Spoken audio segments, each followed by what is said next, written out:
Chad Arms TV, man, we're back with another interview from the interview series.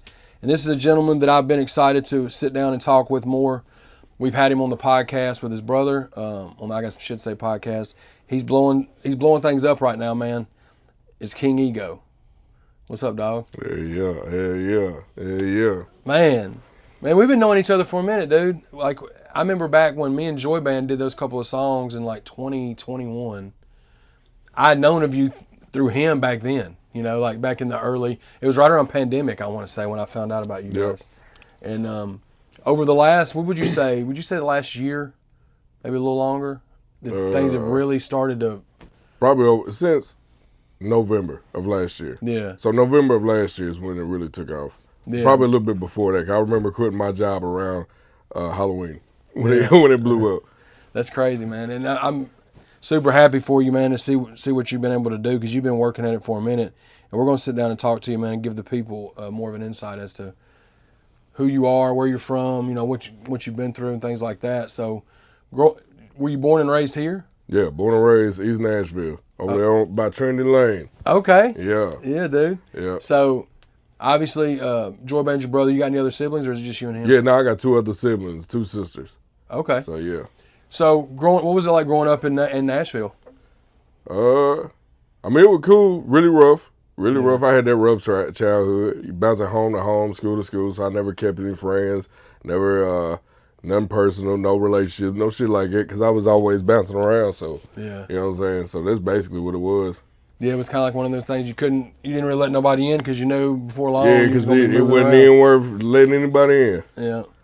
So, did you play sports or anything like that growing up? Football. Football. Football was my biggest thing.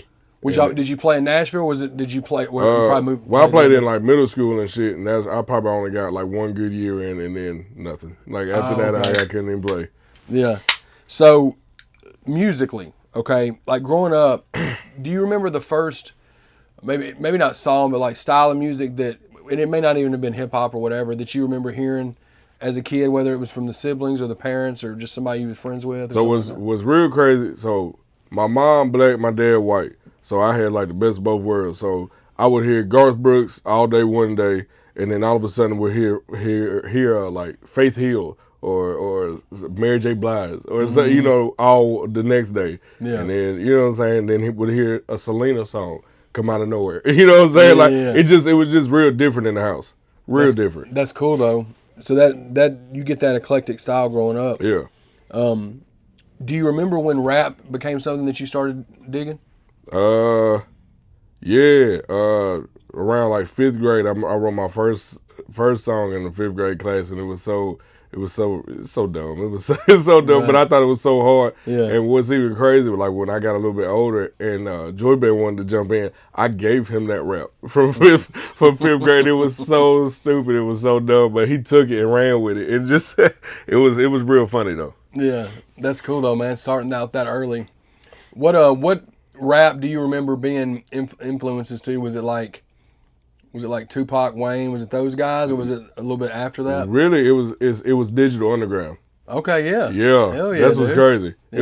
It was Bone Thugs and Harmony just for the melodies. I was always interested in melodies, so I wasn't a big rap fan. I didn't care for rap, like that hardcore rap shit. Mm-hmm. I was always attracted to melodies. You know what I'm saying? So it was like, when I heard Digital Underground, just that groove and shit, and then that all around the world, that shit right there, man, that caught me. And then Bone Thugs and Harmony, when I finally heard them, I was stuck on them for years. Oh, dude, me too, bro. Like, I was nothing but really just country music up until I've said it before. 96 MTV Music Awards or Video Music Awards, they performed Crossroads live, and I never heard Bone Thugs before. Man, that was their shit too. And I heard that, and I was like, what? I was 13 years old, bro, and I was like, what is this, dude? These dudes are rapping? Because I'd heard rap, but it was like Vanilla Ice and shit. But when I heard Bone Thugs rapping and then they were harmonizing, I thought it was the coolest shit ever, dude. I love melody. I don't know what it is. Yeah. I love just to hear a melody. That's why now music, the rap shit, I don't too much listen to. I mean, I got my good couple favorite songs, like that. Yeah, Glow, like it's hard, but you know what I'm saying. But I'm more of a now I listen. My style changed, so it's like now I listen to Morgan Wallen a lot. You know what I'm saying? Like I listen to him a lot, and then it has to have a melody. Yeah. So when do you remember? I know you said you did the stuff in 5th grade. You wrote the rap or whatever. But when did you start like writing to the scene? Was it like middle school, high school that you wanted to start trying to go find somewhere to record it and stuff? So it was what's really crazy was 9th grade. I went to Maplewood before I ever, came to Gallatin. I went to Maplewood High School in Nashville. And then I had a friend, his name Reggie, which really is really relevant. But, you know what I'm saying? But relevant as hell. But he was already like, he was one of those black-white guys, like, because he wanted to be like in a rock band and shit like that. Well, then I was so interested because it was music. I wanted to be part of it. So I'm like, hell, I can start playing the drums or something. Didn't even know I could play until I got on them. You know what I'm saying? Yeah. And it was like, oh, this shit's easy. So started doing that. And then from there, I started writing music. But then it wasn't like no rock shit. It was just like, I'm a rap to this. You know what I'm saying? And then we couldn't really record anything. And then I think, a year later, I came to Gallatin and started rapping and started with a karaoke mic. You know what I'm saying? Yep. With a Reaper. If you remember what that is, Reaper. Yep. You know what I'm saying? Yep. Like, that shit's crazy. And then I went from like Reaper to Studio. Now it was Studio One. It was like Studio One. Yep. And then it was New Window 4. And I ran with New Window 4 for years. Like 7, 8 years I ran with it. And they done upgraded to like New Window 20. And I was still on 4. You know what I'm saying? Yep.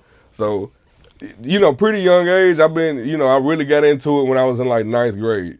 Like, I was always playing with him. It was like, yeah, I can rap, or I can, sing or something, you know what I'm saying? And then 9th grade, when it really hit me, I was just like, I'm going to really start writing. Yeah. And then got to Gallatin, linked up, you know what I'm saying? And then I went to Black Fly. Yep. That's when I got introduced to Black Fly.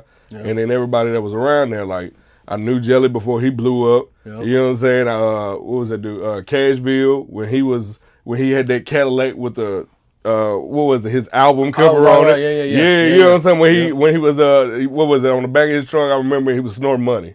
Oh, Rehab Get Money. Rehab, Rehab. Yeah. So it was just like, I remember all them Green, the camera dudes. Yep. You get what I'm saying? Like, I remember all them. So I got introduced to them at a very young age too. So I was always running around trying to see what everybody doing, like see what the new songs is, and just kind of like watching them. And then, I kind of went from there with it. Yeah, and that would have been, so Black Fly, that would have been 2011, 2010 and 11. Yep. Because that's when everybody had the offices up there. And yeah, I had my producer was Josh Rawson. I don't know if you remember him. Dude from Murfreesboro. I probably met him, I'm sure. Yeah, he had one of the offices. Yeah. Yeah, and so around that time, and I remember too in Gallatin, it may have been before you moved out there, but I remember D-Lo used to be really big out in Gallatin. Yep. Jelly did stuff with him back in the day. That's how I found out about who he was. But them dudes, that dude had a good little buzz out there in Gallatin, but that may have been before that. But so you started doing it back then with the Black Fly stuff. You started kind of getting more interested in stuff like that. What would you say your first project or single or something that you put out that you comfortably could have been like a studio recording? Was it around that time, or was it that was probably around that time. Yeah. Yep. That's crazy, man. You've been doing. See, a lot of people that find out about you may just think, I just started this shit. Yeah, I just jumped off the porch with this shit. Yeah. Now it took me forever to do TikTok because I really didn't care for it. I really thought it was for like old people and babies. Yeah. That's what I really thought TikTok was, because every time I got on there, it was a child doing a dance, or like somebody's mom or somebody doing a dance or something. So I was like, ain't nobody want to get on this TikTok shit. That's what I kept calling it. Yeah. And because my kids had it. We hated on it for a while. Yeah, I definitely hated on it for a very long time. I was just like, ain't nobody care about this damn TikTok shit, man. Yeah. And then Joy Band's the one who pushed me into it. He's like, nah, man, here you go. Everybody getting famous off his shit. You know what I'm saying? And I didn't believe him. Then I think we did Broadway Girls. We did the remix, and it was the first post I made. And that went, well, to me it went viral because it hit like 40, 50,000, I think, in the first day or something. You know what I'm saying? Yep. And that was me just starting to create it. That was like the first day I put a profile picture on that bit. You know what I'm saying? Yep. So it was just like, it popped off, and then I still didn't like it. So I stayed off of it for like a year before I made another post. You know what I'm saying? The next post was Country Girl, then that went viral. And I was like, all right, well, I might give this a chance. And then we started doing remixes more. You know what I'm saying? So it was cool. It was lit. No, for sure, dude. Because I mean, like I said, back when I first heard about you guys, I want to say it was that song. It was a 2019 song. I want to say it was you and Joy Band. It was called "Fuck Boy." I think is what it's Yeah, called. Folk Boy. Was that one of the first? That's on Apple Music. It shows it's one of the first things you put out, like as a single. Yeah. But that's about that time. It may have been a little after that I found out about y'all. But I know it was during the pandemic because it was when people really wasn't going a lot of places. But I think y'all shot a few music videos. One of them, I think y'all shot like in an alley somewhere. Yeah, in Lebanon. We was using all those spots in Lebanon. Yeah. I remember, that's when I remember, because I remember with Joy Band, I was like, then I started seeing y'all doing songs. I was like, oh, they're both dope, man. And it's cool to see you've been doing it for a minute, and then to see what you're being able to do now. Yeah. Yeah. So, what would you say your influences are? Like, obviously, like Morgan Wallen and stuff like that. Like, but what all influences do you feel like you? I don't want to say pull from, but like you know what I mean. Like, if you're more melodic influenced. It's just really anything I hear. It's anything that I really hear that I'm attracted to that I like. You know what I'm saying? I'm just like, yo, that melody hard, or this song right here, how he's writing that beat, man, it's hard. Like I'm not big on just like, oh well, you know, I get my idea from this guy, or I'm getting this guy. Like, it's just what I hear. Because I listen to different stuff every day. I try to, at least. You know what I'm saying? I'm trying not to be stuck on one thing. You know what I'm saying? Like this artist and be stuck on him for a week. Like I don't. Hell no. I'm trying to move around. You know what I'm saying? I'm trying to see who the next person is that ain't popping, that's really talented. You know what I'm saying? Sure. Like I love digging. Yeah. So like the first, I know you dropped. So you got several singles, but you've got 2 EPs and an album. So you've got the album was the Enough Said album in 2020. Yeah. Which is 7 tracks on that one, and then you've got the other one that we were talking about off camera. Heartless. Heartless was Heartless the EP. album, yeah. But that one, were those just a collection of songs that you just threw together on a project, or was you in like album mode and then created? No, I was projects? definitely in album mode, because every song on both albums we did fresh, really fresh. I was inviting all the homies. I'm like, hey, I got this song. You want to jump on it? But I'm like DJ Khaled with the shit, so I kind of like every time I do a song and I can hear one of the homies on there, and I'm like, oh yeah, well then he needs to definitely be on this one. He needs to be on this one. You know what I'm saying? Like, you know, so, and I do that now with different artists. So if I see different artists, I'm like, yo, you need to be on a song with him, or you need to be like, you need to hook up with him, or you know what I'm saying, something. Because I know sound, and a lot of people, like when I get on TikTok, they're like, oh, you need to do a song with Upchurch, and I'm like, first of all, the shit I talk about and the shit he talk about, that is not gonna ride. You know what I'm saying? Shit is not gonna match the energy at all, like at all. So it's not gonna ride. So you know, I kind of always try to match energies with whoever I'm around. Right. Yeah. And I think sometimes too, it's fans wanting something to happen, but maybe not understanding that the styles are just different. Yeah. You know what I mean? Yeah. They just throw out names, and I'm just like, are you serious right now? Like what? Yeah. All right, man. So we've got the homie Tennessee Grizzly. Yeah. Y'all probably seen him if y'all are familiar with Ego, you've probably seen and heard of him too. But we've got him in on this part of the interview as well. So we'll kind of talk to both of these guys. So how long have you guys known each other? A very long time. Man. Very high long. School. Yeah. High school. We would go to the skate park together, man. We skated together a lot. Like out in Nashville, or like no, in Gallatin. Yeah, in Gallatin, okay. but we was up at Nashville a lot too. That concrete park was it, dude. When we were younger, that was the spot to go. Yeah, 2 Rivers. Yeah. So you've been doing music for a minute too? My whole life, I was kind of raised on that campfire country household type thing, man. So my introduction to rap was 2 Live Crew. Hell yeah. Yeah, so I got that tape took away from me pretty quick. Bet, so, but yeah. You couldn't have been that old when that I was pretty young, man. I think I was listening to that on a Walkman, dude. Like, I mean, cassette tape. I wonder how many thousands of kids got those tapes confiscated. 2 Live Crew back then. I mean, that and NWA both. Oh yeah. But like 2 Live Crew for sure, because that was.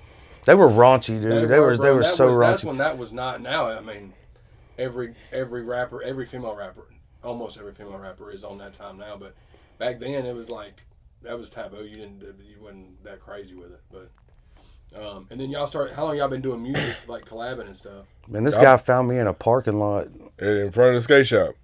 I was spitting over instrumentals that we were just running through in the front of Nick's car. Now y'all was in Nick's car. It was whatever he was driving. I think it was like a Pontiac or something. Everybody was in there and they was freestyling. I remember going up there and I heard him. That was the first time I heard him, and I was like, I just then started like building my own studio type shit, and I heard him. Like I heard everybody. Everybody in that. I think it was like you, Nick, Levi. Yeah. And they all could rap. I think him and Nick could rap. But when I heard him, I was like, yo, I need to pull him in. I need him to come in the studio. I need him. And I remember, what was it? It wasn't even a week later you was in the studio. Yeah. Like I had you straight in the studio. And you did a song that had 30 verses on that, bro. I swear to God. Man, I didn't know what I was doing. He'd have a hook, and then the verses would probably be like 12 bars, but the beat was the beat was so long. This motherfucker literally did like all the whole beat. You know what I'm saying? On that Big L 7-minute freestyle. And he did the whole Straight beat. hip-hop, Yeah, I was definitely I was on the boom bap like. He was definitely a freestyler. He didn't write shit back in the day. Like he didn't do none of that. Like now he writes and that's like hard for him to freestyle. But when I first met him, he was a freestyler for real, like damn near a battle rapper, and he would just be spitting. Just constantly. I was like, hey, yeah, we gotta put you in I gotta put you in the studio. What time frame was this? Do you remember? Like when that was? Fuck, I ain't even have Yaya yet. Or did I have Yaya? So we skated together for a while, but you didn't know I made music. I want to say like my first thing in my inbox from you on my Gmail was like 09. Oh wow. Maybe. Okay, so it's maybe. Yeah, 09. Yeah, okay, yeah, I just had Yaya. Yeah. That's crazy, bro. It's been a long time. Have you always went by the same name, or you did? No. I played with names for a while, dude. I had some pretty bad ones, dude. But I've only changed names 3 times. But I feel like Grizzly's kind of where I'm settling at. Like I'm starting to build a fan base off of that. People. His first name was Bliss. Yeah, I remember that. Like the chocolate. Yeah, like the chocolate. Yeah, like that sounds like that's like a hip hop name. What's up with your boy Bliss? Yeah, that was like literally turntables. Hey, you know how it was popular to say your name in the beginning of every song?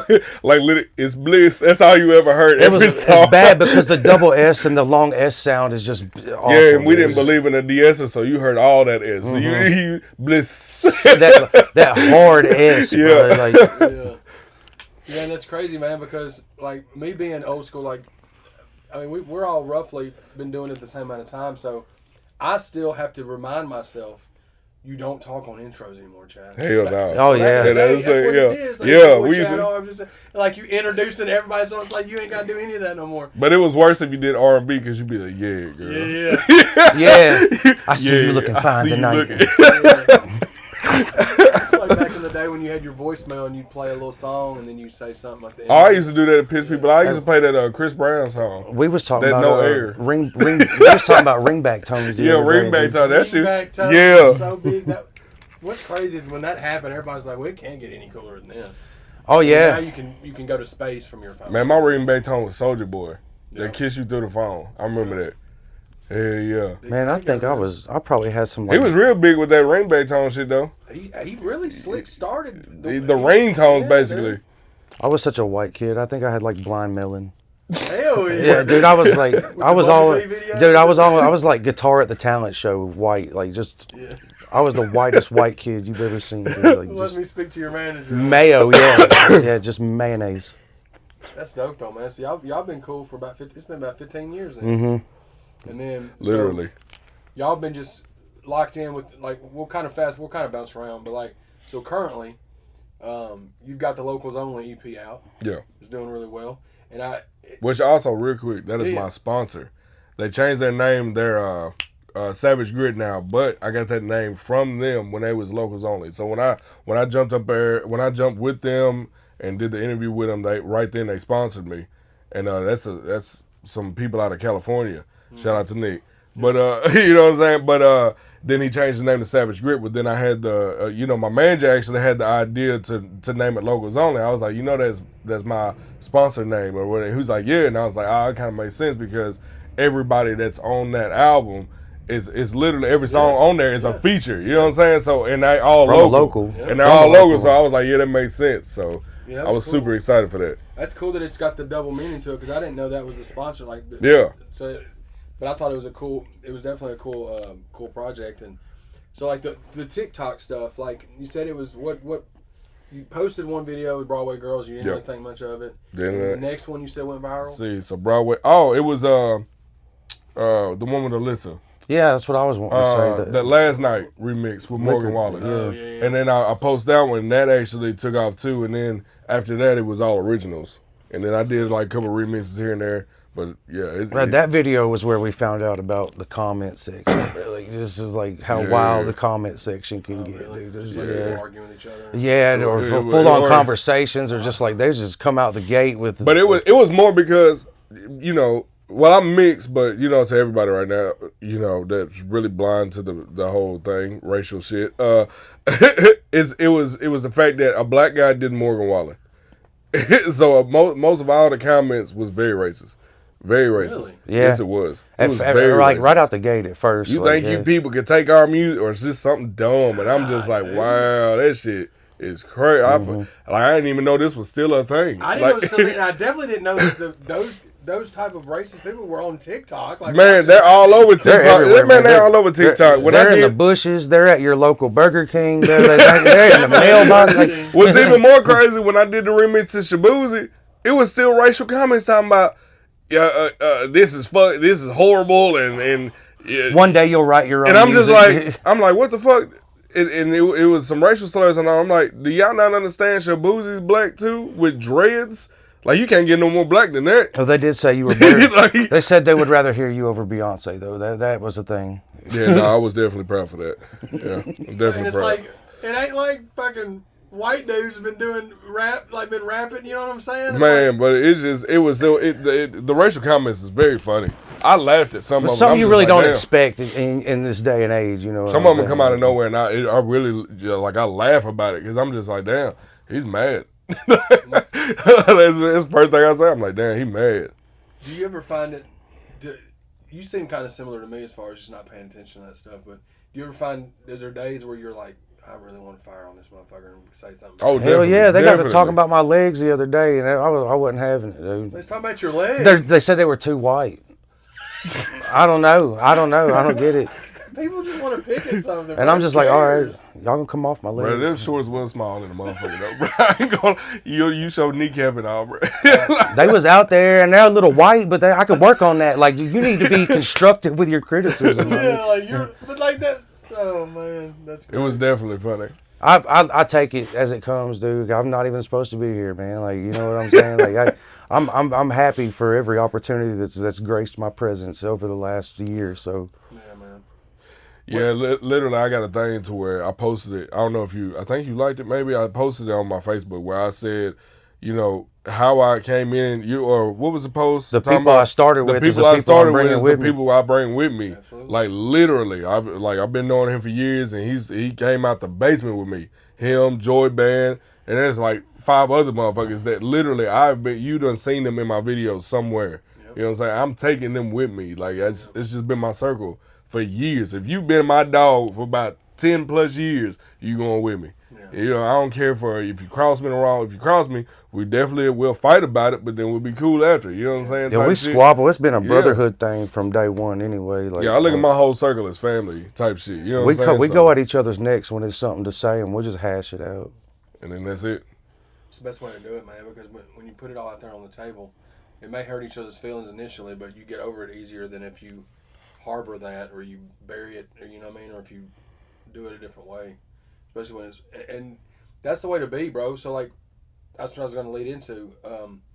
You've been doing this for as long as you've been doing it, and then you actually start seeing it going viral after these years of. Did you get to a point where you were frustrated before this started really taking off, where you were like, man, this shit ain't. Am I wasting my time? Yeah. All of us have been there. I quit. Yeah, he actually quit. I quit for almost a year. Yeah, almost a year. He started his business, his mowing business, or you know what I'm saying? It's more than mowing, but his whole business. He started that and was like, I'm done. You know what I'm saying? This shit ain't going. I was making money hand over fist mowing grass. I was like knocking out freaking 500, 600, 700 a day, 7 days a week, and I was just kind of like, I've never made a single cent off of music. I love doing it, but I can't just chase it full time when there's this to be had out here, you know. So. But that wasn't where your passion was. It was just paying the bills. Yeah, so it was kind of like you were torn a little bit. Yeah. My heart was always there, but it's just kind of like when you're posting on like Facebook is family and friends, dude. It's high school and college and fishing buddies and camping trips, and it's not like any place that I don't think you're gonna go anywhere by posting that stuff to your hometown. Your hometown's the last to ever support you. They wait until you got motion and then want to say I've always believed it. Yes. So it's just kind of like I had to get away from that. I was fearful of being too old to be outside the bubble for TikTok. Even after he popped off, I still did not believe in it. Like, I feel the same way. And I've been on since November, and my videos have started doing some pretty good numbers organically and stuff. And I caught a lot of his overflow when he popped off, which I'm not. Well, I would never bitch about either, you know. Of course, yeah. But I started dancing in the videos, and that just went.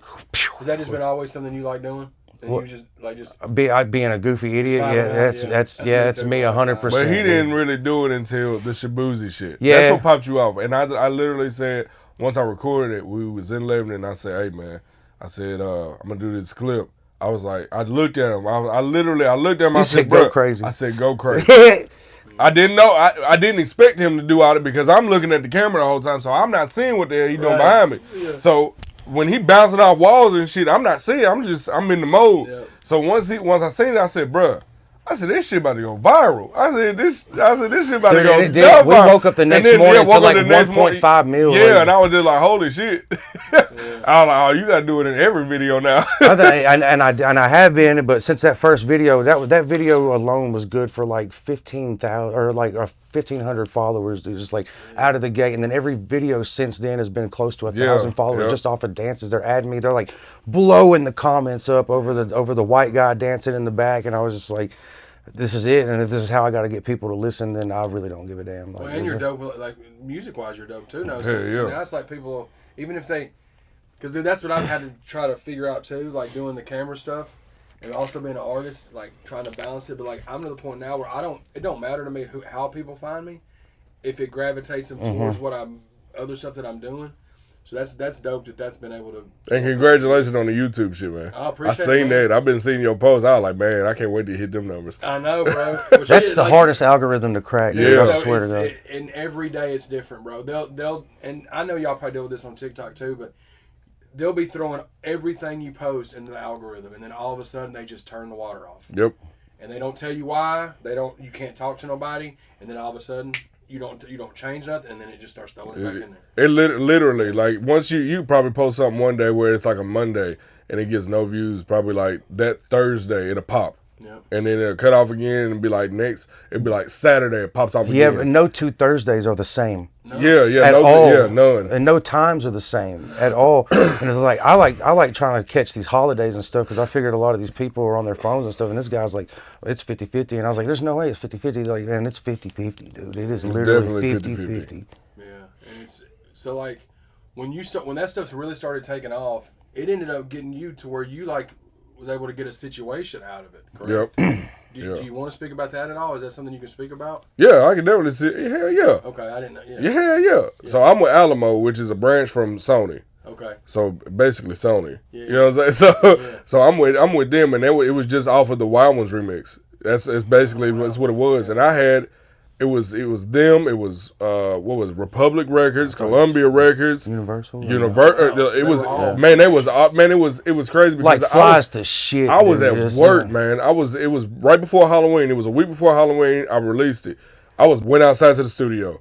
Man, I was mad as hell and was like, you know what? I was like, I'm gonna just do some music. Jumped on her beat, and it was that on that. I think I shot the video a week later. The end. And it was the end. You know what I'm saying? It was a day before Halloween, and I seen it hit 1 million. Like the first day, I seen it hit 1 million. I said, "What the fuck?" You dropped that before Jelly got on it. Yeah, your version was out before Jelly's. No, I dropped it right after Jelly's came out. It was 2 days after Jelly's came out. I've already heard the song and loved the song. Yeah. And then when Jelly did it, I was like, all right, here. And then that's when I seen that the instrumental was released. So she was like, they were putting it out there for other people to read. Yeah, because she had it on TikTok for like 6 months before she ever dropped the song. Like hers. Yeah. She had it on TikTok. I've been teasing it for 6 months, and I was hearing it. Everybody was using the sound. It went viral, and I was like, man, that's dope as hell. Mm-hmm. And then when she released it, when she did the video for it, it was her and TikTok, her and Jelly Roll. Yeah. And I was like, man, hell yeah. And then I found the beat. I was like, hell yeah. Man, I ain't write this shit down, nothing, dude. I literally sat in front of my desk with a microphone right in front of me, heard the beat, was repeatedly like hearing it repeat. Man, went bar for bar through the whole song, bar for bar, yeah. Bar for bar through the whole song. I was like, hell yeah. Didn't even really care to post it. When I first did it, I had it in my phone, had to listen to it for a couple of days. Yeah, on repeat. Like on repeat. To sundown, dude. That's how that goes. Just listening to it, I was like, man, I was 50-50 on like if I wanted to keep it, if I wanted to trash it. I was like, man, this shit. I was like, really, I was down. I was like, man, this shit trash. And I was like, this shit soft as hell. And then finally, I went to the Digits, shot the video, and then posted on TikTok. Man, it was the day before Halloween, I remember. Day before Halloween, I'm at work, and I'm sitting there looking at my shit. We're looking at the TikTok. It was on TikTok. I didn't even post it on Instagram. It was on Instagram. It's on Facebook. It was on people's Snapchats. I was like, holy shit.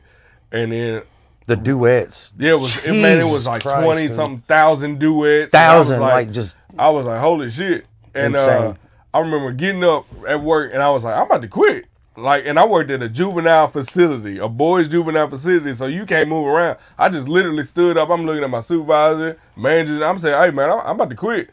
And they laughing because, they never take me serious. I was like, I'm dead. I'm for real. Like, I'm dead ass about to quit for real.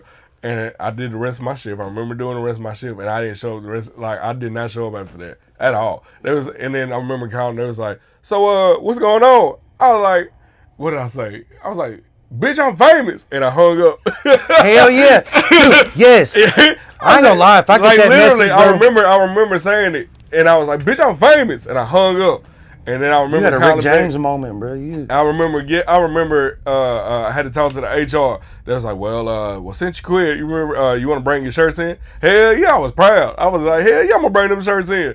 Brought it in. They was like, we see you blowing up. I was like, hell yeah, you do. Yeah. Walked out of there proud as hell. I worked there for like 4 or 5 years, and I just hated that job, but it was just steady income. You know what I'm saying? So I just had to keep it. Well, I get that message. I'm leaving my mower in the middle of somebody's damn yard, bro. I'm gone, bro. But then it was like a couple days. It was like that day when I seen all that shit pop up. Then I had emails from all the record companies like, hey, we offer you this, and this, or we'll do a 50-50, 30-70, or something crazy. Hey, we can make this song big, and we can get her to, let you keep the song and possibly put somebody else on it. And then when I didn't go with Columbia Records, which I think she's under, when I did not go with them at all because the deal on the table with them was just shit. I was like, hell no, because I'm not making no money. Y'all ain't even offering me no money, no type shit, nothing. You know what I'm saying? One-sided as hell. Y'all was letting me keep the song, but she was gonna make the money, which is cool.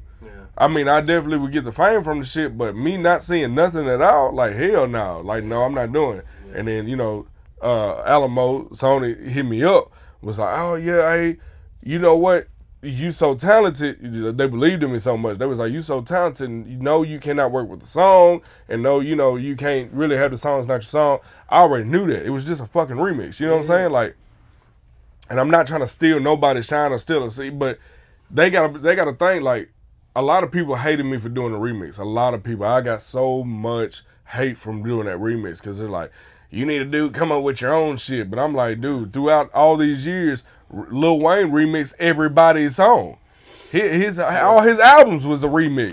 That's what he did. But everybody remixed. Tory Lanez did the same things. Yeah. Like a bunch of people done remix somebody's song. If you listen to a new song now, it's literally inspired by somebody else's song from 10, 20 years ago. Well, them open verses. No Ceilings mixtapes was all remixes. Literally. So, but I was just like, how can y'all hate me when your favorite song is probably somebody else's song? And you like Wayne's version better than Miguel's. You know what I'm saying? I listen to that. Like, it kind of bothered me for a while. Like, after I did the remix, all the hatred I got from it, I'm just like, dude, I'm not the only one remixing a song. I'm not the only one. Like, y'all coming at me like I'm the only guy alive that does remixes or something. That shit's crazy. I mean, even the earlier stuff, they were literally sampling drum tracks and trumpets and everything but off you gotta of think, old records every and new vinyls. It's all song been- now is sampled. It is sampled from somebody else's. Period. Like, period, point blank. It's sampled. Yeah. You know what I'm saying? But it was, man, Sony or Alamo, they believed in me so much. They was like, you know what, we're gonna scrap that song. We know damn well just off that song you got talent. So, you know what I'm saying? So he was like, you come on with a hard ass motherfucking song, blah blah blah. Country Girl was the next one would blow the fuck up. Country Girl, and then Down South Problem, and then when All original stuff. all original. When you had like 3 or 4 in a row that was just like pop, pop, yeah. Like, Then did I you just have hit them, boom, boom, boom. With Alamo, is it a commitment? So many songs, or is it just like how? Well, the deal is, you know, they're you know, a bunch of money for 10 songs. Okay, yeah. You know what I'm saying? And then it's a 30-70 split. So I was not missing out on that shit. I was like 30-70. I was like, hey, that sound good. But they've really been treating me good. They've definitely been treating me good this whole time. The whole time. I love it.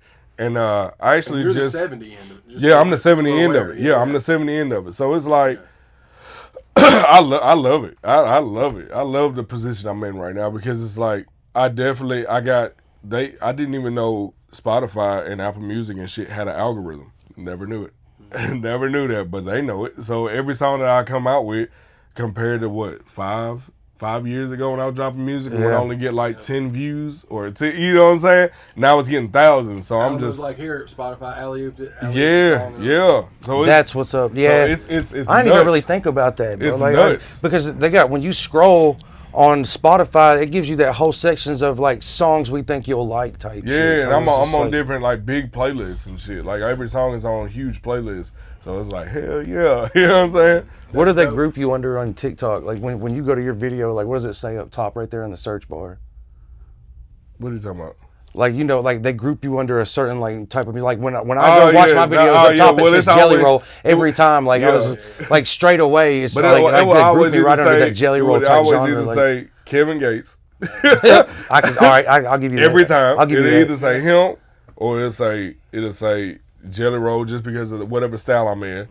And it'll definitely always say Morgan Wallen every time. All right, every time. Those 3 names, bro. That's a good. That's pop right there. Yeah. Especially with what you're doing, and then that's dope though because you got to think, dude.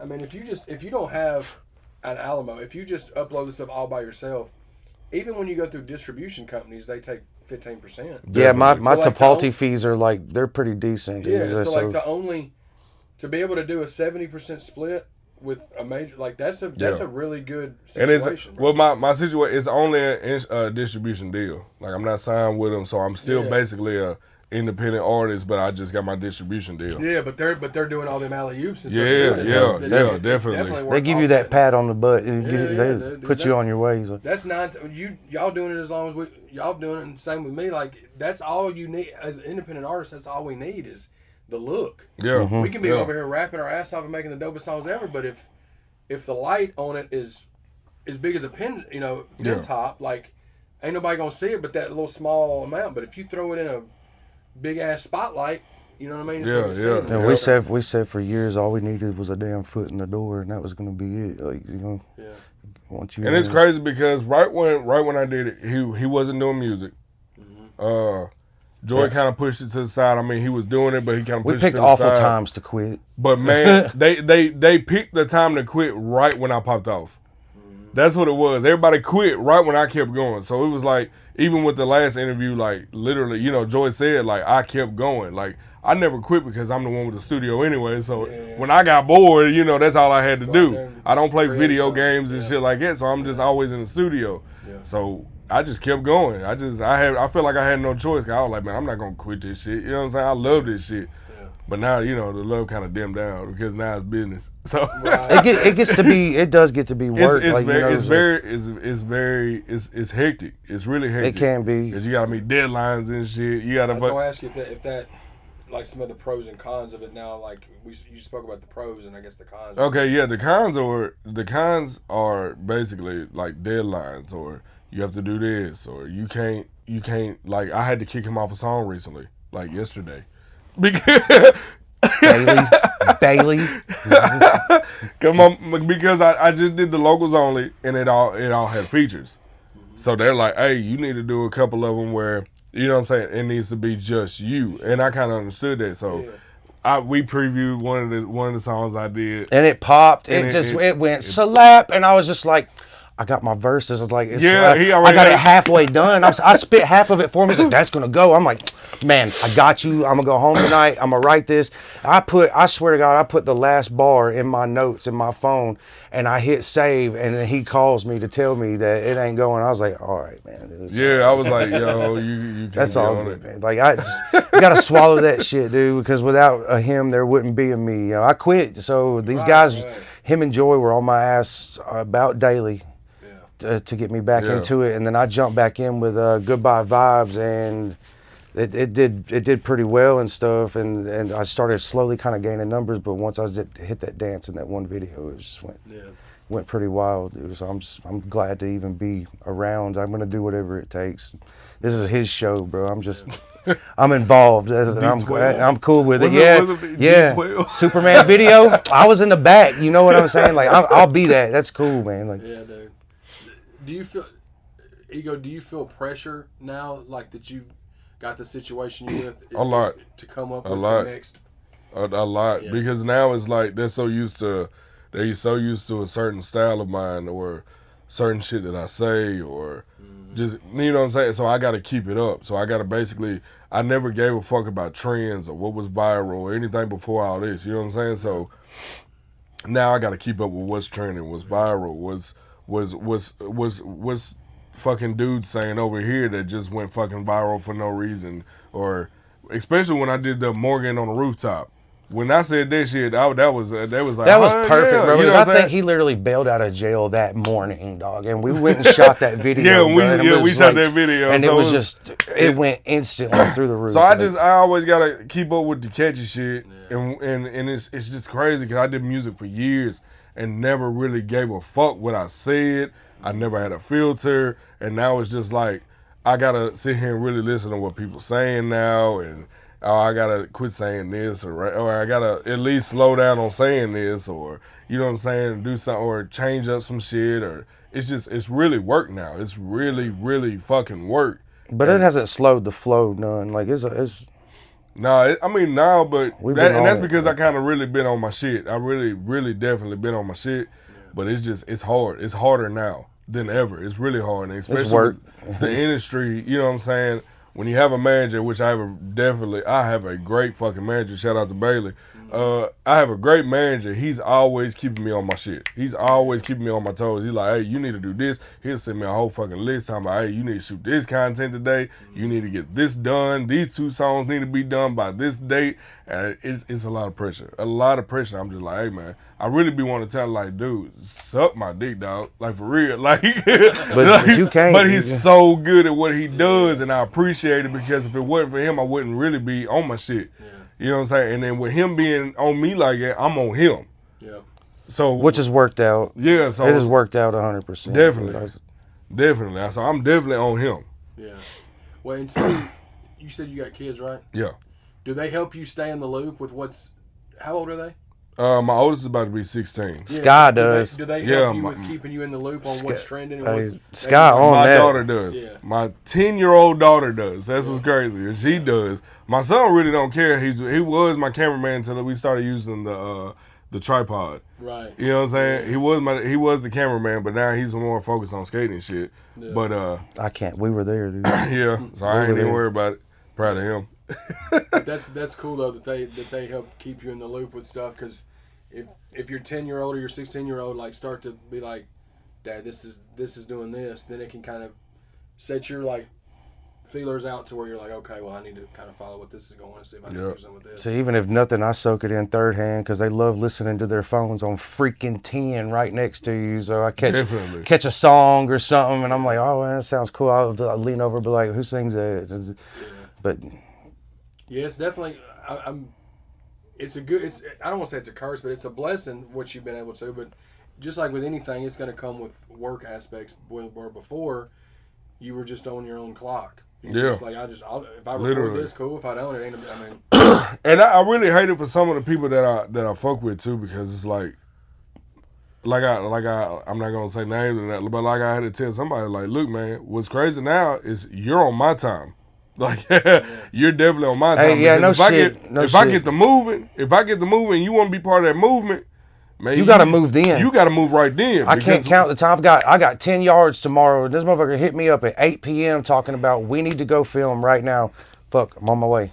Yeah, like I'm on it, because if I'm not, then you gonna miss out. You become irrelevant so fucking fast, dude. Like, it's definitely what have you done for me lately? Like the attention span's so small now. You gotta stay on top of it, and even if it's the same verse and on the same song that you've done 5 times in a row already, it's a different set. Yeah, you're wearing different clothes, you're doing different movements. If that song is still popping and you really want that song to pop, you gotta repeat videos over and over again, different clothes, different spots, different everything. And just shove it down their throats until they're in the shower singing it and they don't even know where the hell it came from, dude. Like, yep. Yeah. And that's stuff that that we've got to, me especially, like on our end. It's got to be that. Like if I'm gonna push a single, I've got to be sure we can't just make a reel from the music video. You got to record. You gotta, we call them one shots. You gotta be in bed. Yeah, you gotta be in bed on Snapchat just singing it. You know what I'm saying? Like you have to be on the damn toilet singing that motherfucker. You know what I'm saying? If you really wanted to push. Yeah. And they want them one shots, dude. They want them. They love the one shots. They don't give a fuck about videos no more. Quick hitters, and even on a 30-second clip, your analytics will tell you that then people are watching 15 seconds or less of them videos. Yeah. But on the flip side, you don't get paid, or you can't monetize on any videos unless they're over 60 seconds. Yeah. On TikTok, so like, it's a double-edged sword. Unless you're like Mr. Beast, who you're gonna watch a 30-minute video for no reason. Like you just. It makes it kind of rough. You taking a shit watching Mr. Beast. Yeah. For no reason. Mm-hmm. Legs numb as hell. Yeah. You gotta stand up. Oh, still just watching the challenge. Mm-hmm. So what's next for y'all, man? What you got? You just working on new singles, or? Yeah, just working on new singles and shit. More filming. Trying to link up with more people. Trying to give myself more shows. Because right now, because I only did one show in Indiana, people that's trying to, that does shows and shit is like, well, we only seen footage of this one show, and they hate to see a dude. They hate to see a guy only do one show, and then they're like, well, if we pay him this much and the show flops, like, look, man, I'm like that every day. Like I'm lit every fucking day. If you see my videos on TikTok, that's how lit we are on stage. Like it's just what it is. But I kind of understand it. But now everybody's like, well, he ain't did a lot of shows, so we can't book him here or we can't book him here. And I'm just like, man. So right now I'm in the middle of trying to find shows or trying to do shows. But that shit's like a Rubik's Cube with 30 sides, bro, because it's like you figure out one aspect of this and then you get ready to step your game up to the next spot and you're like, man, we want to start doing shows, and then it turns into like, well, how much are they paying? Where is this at? Is it cost efficient to get to this place? Like it's one beast to another, man. It's a lot to figure out. Yeah. And a lot of these venues are just kind of like, they don't know about it. They get real shaky on stuff, so. I think a lot of it too is because so many people are going viral on TikTok and like stand-up comedians, artists, all that stuff, and then when they'll book them on these tours and then they don't sell physical tickets, they're huge on TikTok. Mm-hmm. So it's like it's probably making venues like skeptical not on everybody, not because a few people.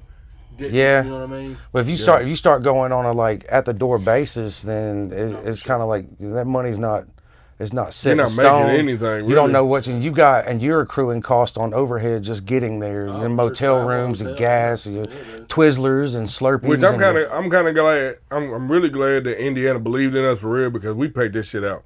That show was amazing. Like our set was completely full. Like our entire set was just packed, and they were so close to the freaking stage that they're pushing each other and tripping onto the monitors, dude. Like it was the coolest feeling of my life. It was definitely dope. When they're screaming our lyrics back at yeah, us, I barely had to say anything. It was insane. Because they knew the songs, you know what I'm saying? So it definitely felt great. It definitely felt great. For sure, dude. Well, this has been dope, man. I'm excited to see what y'all got working, going in the future, and we're working on something together too. We're working on a track together. The one with you and one is fire. That video will be out. Man, that song is a banger, dude. That song is a banger. But I look forward to seeing what y'all got going, man. And I appreciate you sitting down with us, man. And Yeah. Well, thank you for having me, dude. Yeah, I dude. appreciate it. I'm proud of what y'all got going, man. I'm glad to see somebody that works like we work, man, and you know, just seeing that everybody's being able to do what they want to do for a living now, and you know, it's a good thing to see, bro. So I'm proud of you. Yeah. Thank you, Appreciate man. that. I appreciate it. Yeah, man. Y'all be sure to subscribe to him, man. I'll put the link trees down below where y'all can go tap in with Grizzly and with Ego. Yeah. Channel TV, man. Y'all stay tuned.